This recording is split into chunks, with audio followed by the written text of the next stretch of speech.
Alkisah, ada seorang gadis bernama Meldi, yang bekerja di sebuah binatu, atau tempat pencucian pakaian di sebuah hotel. Sosok Meldi terlihat sangat cantik dan lugu, tidak akan ada yang menyangka kalau sebenarnya, dia mempunyai sisi yang gelap di dalam hidupnya. Hai Ate. Suatu pagi, salah satu pelanggan yang masih duduk di bangku SMA, datang mengambil pakaiannya. Gadis ini bernama Firna, di mana Meldi dan rekan seniornya yaitu Gloria, selalu kepo pada perut Firna, yang sepertinya sedang hamil. Beberapa saat kemudian, Meldi pergi ke sebuah ruangan apartemen, untuk mengantarkan pakaian yang sudah bersih. Setelah sampai di depan pintu, tak sengaja Meldi mendengar suara orang sedang bercocok tanam, dan ternyata pintu apartemennya tidak terkunci, sehingga dengan leluasa Meldi dapat melihat semuanya. Dan setelah beberapa saat menunggu, orangnya pun keluar dan memberikan tip untuk Meldi. Ketika hendak mencuci pakaian para pelanggan, tak jarang Meldi menemukan barang-barang yang tak sengaja terbawa. Seperti saat itu, waktu Meldi akan mencuci sekeranjang cucian milik seorang dokter, secara tak sengaja beberapa suntikan, serum dan stetoskop terbawa dalam keranjang itu. Kemudian Meldi pun menyimpannya. Dan saat scene film memperlihatkan Meldi yang sedang ada di rumah, barulah nampak karakter dia yang sebenarnya. Meldi ternyata menyekap seorang pria yang bernama Tuan Manny, mantan majikannya terdahulu. Diceritakan, Meldi mencintai Tuan Manny, namun cintanya itu ditolak. Meldi kemudian meracuni Tuan Manny hingga mengalami kelumpuhan. Walau kondisinya seperti itu, Meldi masih menyayangi Tuan Manny, meski terkadang, ia memperlakukannya seperti boneka fantasi. Suatu malam, Meldi berniat menuju ke suatu tempat dengan menggunakan jasa taksi online. Mulanya tak terjadi apa-apa. Namun ternyata sang supir tergoda akan kecantikan Meldi, dan mencoba untuk memperkawosnya. Namun kali ini oknum sopir jahat itu salah memilih mangsa, karena Meldi yang kebetulan saat itu membawa peralatan dokter, segera melakukan aksinya. Beberapa tusukan jarum suntik yang telah Meldi isi dengan serum mematikan, membuat sang sopir meninggal overdosis dan keracunan. Dan beginilah tingkah Meldi saat sedang gabut di tempat kerja. Ia mencoba memakai semua pakaian milik pelanggan di binatunya. Kesenangan Meldi seketika buyar, saat seorang polisi muda bernama Yakub menyapanya. Yakob ternyata mengantarkan cucian untuk dibersihkan di sana. Ketampanannya membuat Meldi terpesona, dan mereka pun lantas berkenalan. Meldi sebenarnya cukup terkejut, karena Yakob mengaku sedang menyelidiki kasus pembunuhan berantai yang kerap terjadi di kota itu. Dan pada saat Meldi memeriksa pakaian Yakob yang akan dicuci, tak sengaja ia menemukan sebuah kunci apartemen. Kemudian Meldi pergi ke apartemen tersebut, dengan arahan nomor pintu yang ada di kunci itu. Ternyata, Yakob adalah pacar dari wanita yang kemarin Meldi intip saat mengantarkan pakaian. Karena yang punyanya sedang di luar, tanpa pikir panjang Meldi langsung masuk menggunakan kuncinya. Meldi sempat mengingat, pada saat mengintip waktu itu, ia yakin si cowoknya itu bukanlah Yakob. Ia berpikir bahwa pacarnya Yakob itu selingkuh. Ketika berada di salah satu ruangan, tiba-tiba Yakob dan pacarnya datang, dan saat mereka berdua masuk ke kamar, Meldi mengendap-endap dan segera pergi keluar.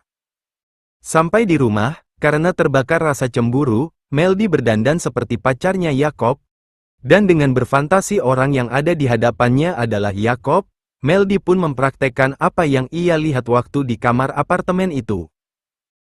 Keesokan harinya, tampak Meldi dan Gloria beraktivitas seperti biasa. Gloria yang memang sudah lanjut usia, terlihat sangat lelah. Tak lama datang seorang remaja bernama Albert, yang ternyata anak dari Gloria. Anak dari Gloria itu nampak tak peduli pada kondisi ibunya yang sudah tua dan sakit-sakitan. Albert selalu datang untuk meminta sejumlah uang pada Gloria, dan hal itu sangat membuat Meldi tidak suka pada Albert. Selepas Albert pergi, datang seorang pria yang hendak menggunakan jasa laundry mereka, dan Meldi sangat terkejut, karena pria inilah yang pertama kali ia lihat. Waktu mengintip di apartemennya Yakob, Meldi yakin, pria ini adalah selingkuhan dari pacarnya Yakob. Masih ingat dengan Firna, seorang pelanggan yang masih duduk di bangku SMA, di usia 4 bulan kehamilannya, Terlihat ia mengalami pendarahan saat berada di Binatu. Kemudian Melody dan Gloria membawanya ke rumah sakit, karena Virna terlihat semakin lemas. Dan menurut orang tuanya, Virna ternyata tak bisa diselamatkan, ia meninggal karena banyak kehilangan darah. Dan setelah diusut oleh Melody, siapa yang menghamili dan membuat Virna meninggal, tersangka menjurus pada seorang oknum dokter yang nakal. Kemudian ia pergi ke dokter itu untuk membalaskan dendamnya Virna.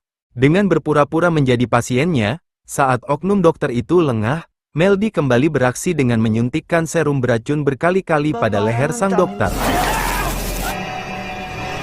Di lain waktu setelah berhasil menghabisi sang dokter, Melody kembali mengantarkan pakaian ke tempatnya pacar Yakob. Saat itu pacar Yakob menanyakan tempat jasa untuk membersihkan apartemennya yang sedikit berantakan. Melody berkata bahwa dia sendiri pun sanggup melakukannya.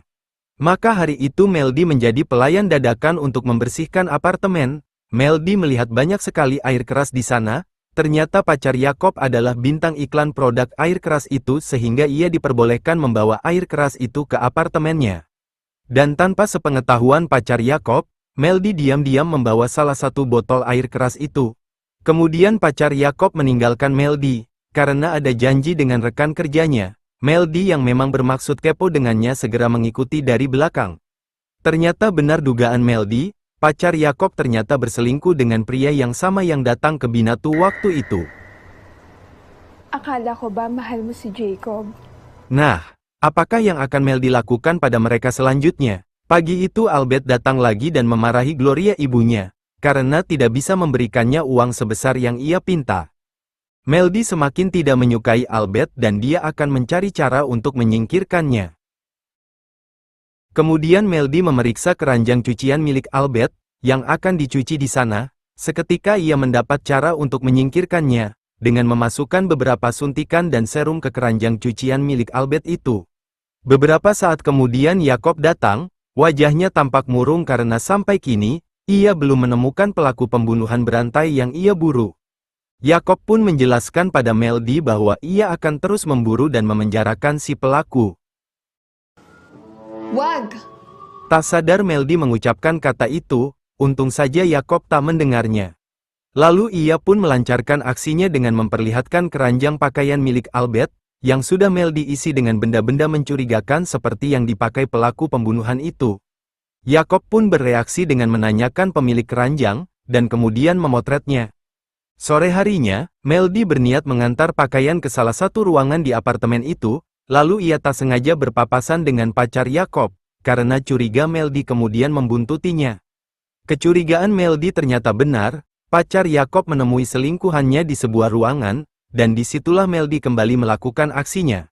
Ketika mereka berdua sudah kelelahan bercocok tanam, Melody masuk dan secara paksa meminumkan air keras ke mulut mereka satu persatu.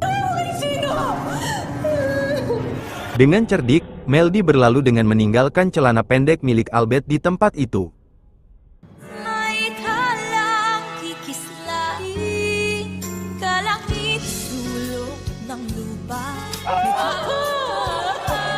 Dalam hitungan menit, Yakob dan anggota polisi yang lain berhasil menciduk Albert, dengan barang bukti celananya yang berada di TKP. Diiringi dengan tangis histeris Gloria, yang tak menyangka anaknya melakukan perlakuan yang keji seperti itu.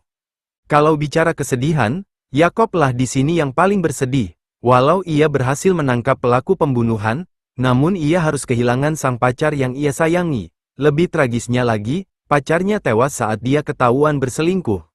Dan inilah waktunya Melody untuk tebar pesona dan mencoba menghibur Yakob, dan lama-kelamaan, hati Yakob pun bisa move on dan melupakan pacar terdahulunya. Kini Melody dan Yakob pun resmi berpacaran. Hari-hari berlalu penuh cinta dan kasih sayang di antara mereka. Yakob pun berharap, Melody adalah cinta terakhirnya dan calon ibu dari anak-anaknya nanti. Lalu bagaimana dengan nasib Tuan Manny di rumah Melody? Dan karena sekarang sudah ada Yakob, terlihat saat itu Melody membekap Tuan Manny, lalu setelah tiada, mayatnya dibuang ke sungai. 2 bulan berlalu, terlihat perut Melody membesar tandanya dia tengah hamil. Tiba-tiba telepon milik Yakob berdering, dan sebuah berita penemuan mayat Tuan Manny diterima olehnya. Ia pun pamit pada Melody untuk menyelidiki kasus barunya itu. Sebenarnya hati Melody sangat resah untuk kali ini, apalagi tiba-tiba datang seorang wanita bernama Loren, yang ternyata dia adalah anak Tuan Manny. Entah apa yang mereka bicarakan, karena pada puncaknya, Loren terlihat memukul Melody. Dan akhirnya mereka pun berkelahi. Melody hampir kewalahan, namun dalam satu kesempatan, ia berhasil menenggelamkan Loren di ember cuciannya.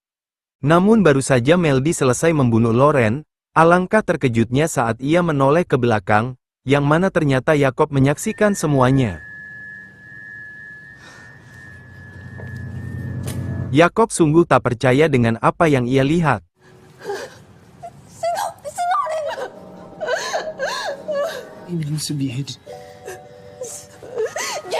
Jacob baru tersadar, jika pelaku pembunuhan berantai yang sebenarnya itu adalah Melody. Tangannya bergetar, hatinya pedih, kepalanya terasa berat, dan lalu pandangannya pun menjadi gelap. Ia tak mampu menghabisi orang yang dicintainya itu, apalagi ia sedang mengandung anaknya.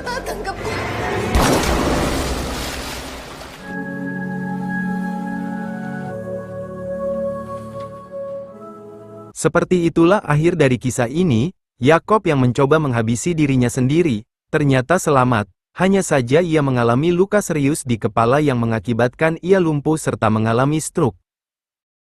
Dan kembali Melody harus merawat Jacob, seperti ia dulu merawat Tuan Manny. Terima kasih untuk yang sudah menonton sampai akhir. Untuk yang belum subscribe, silahkan klik tombol subscribe-nya terlebih dulu. Terima kasih.